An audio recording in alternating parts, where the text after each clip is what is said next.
Chapter 7, A Mind to Serve.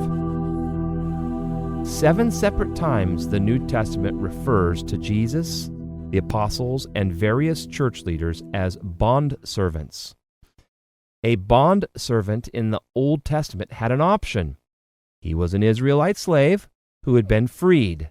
At his release, if the servant plainly says, "I love my master, my wife, and my children, I will not go out free," then his master shall bring him to the judges.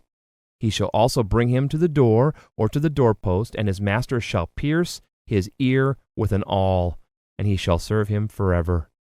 Exodus 21, 5-6.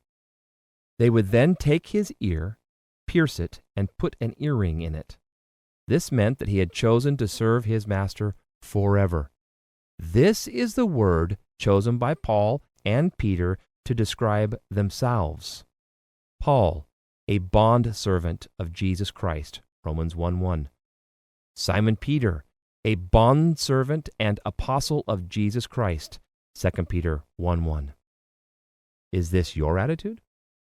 Do you have a mind to serve? In the Gospel of Mark, the author records an important additional word.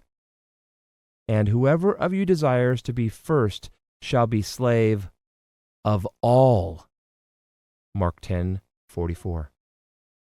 This means not just the ones you feel like serving.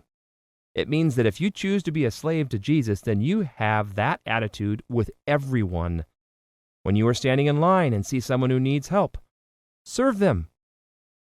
And the King Jesus will answer and say to them, "Assuredly, I say to you, inasmuch as you did it to one of the least of these my brethren, you did it to me." Matthew 25:40. This world has enough leaders. This world has enough ambitious people. The kingdom of God is going to be full of slaves who willingly and happily served each other. There is a story of a rabbi who had a vision of heaven and hell. He went to hell and was surprised to see a beautiful large banquet of food, but the people looked terrible. They were gaunt and starving, although there was food everywhere. When he looked more closely, he found that each of them had their arms in splints and were unable to feed themselves. Therefore, they could only look at the delicious food. Then he was transported to heaven, and strangely enough, it looked exactly like hell. There was all the food and people and even the arm splints, yet everybody was happy, full, and satisfied. He didn't understand it until he looked more closely. The person on one side of the table would stick his fork into the food and feed the individual opposite him, while the other did the same thing. They were just feasting. So the rabbi returned to hell, and there he proclaimed that they didn't have to starve anymore.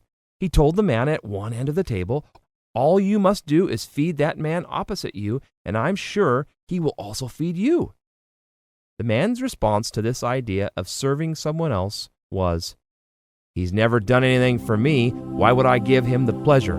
I'm not serving him." Thank you for listening to the audio version of His Final Words, a discipleship manual by Travis Hunt. This audiobook will continue in the following video.